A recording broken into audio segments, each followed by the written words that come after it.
পিঠা করার জন্য আমি এখন চালের গুঁড়ো মারিয়ে নিব। গরম পানির মধ্যে একটু লবণ দিয়ে দিলাম।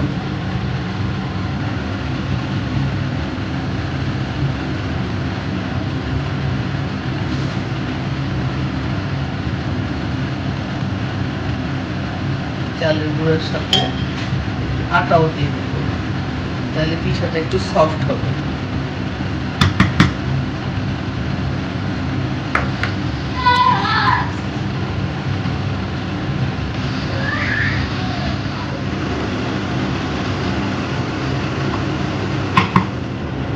পিঠার পুর করার জন্য আমি কিছু দুধ ঘন করে রেখেছি।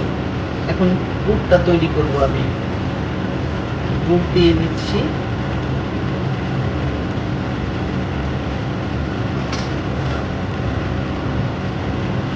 দুধটাকে খিসা করে রেখেছিলাম, খিসাটা দিয়ে দিলাম। এর মধ্যে আমি নারকেল দিব, কোরানো নারকেলটা।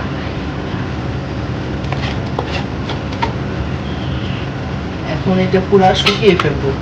শুকিয়ে ফেললে আমার দুধের পুলি পিঠার পুর তৈরি করা হয়ে যাবে। যতক্ষণ না শুকাবে ততক্ষণ চুলার মধ্যে মাঝে মাঝে নাড়তে হবে। এখানে আমার এই পুরটা প্রায় হয়ে এসেছে। এটা ঠান্ডা করে পিঠাদের মধ্যে দিব। আর এখানে আমি পানির মধ্যে কিছু গুড় দিয়ে দিয়েছি, এটা জাস্ট রস করার জন্য। পিঠা বানায় এইটার মধ্যে আমি ঢালবো। এখন আটাটা সুন্দর করে আমি ময়ান করে নিচ্ছি।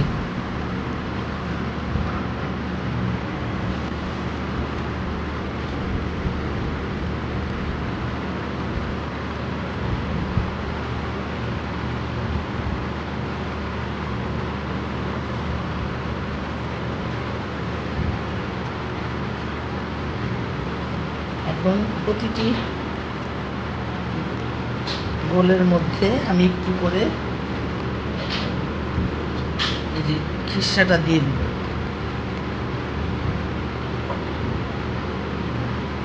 খিসাটা দিয়ে জাস্ট এইভাবে করে নিব।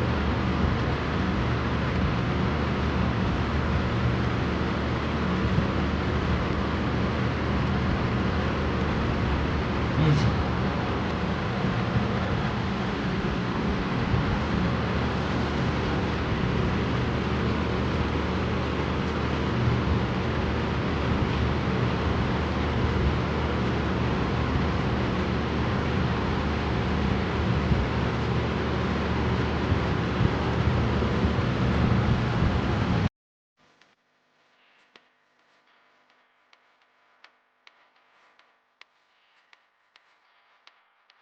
আমার পিঠা বানানো শেষ।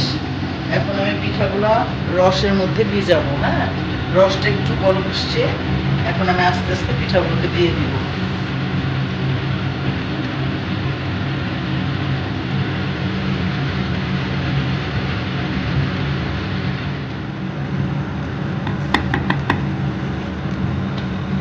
এখন আমি ঘন করে রেখে দেওয়া দুধটা আমি দিয়ে মিলিয়ে দিচ্ছি।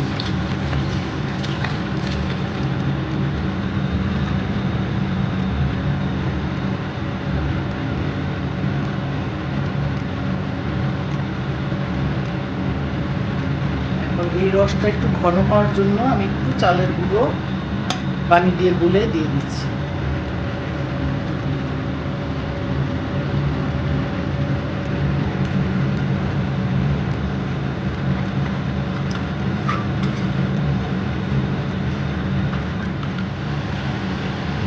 হয়ে গেল দুধ পুলি পিঠা। পহেলা বৈশাখ, একটু পিঠা পুলি না হলে কি চলে?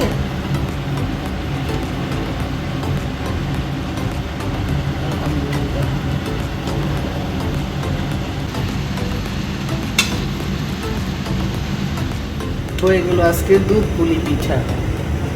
এনজয় দুধ পুলি। Thank you.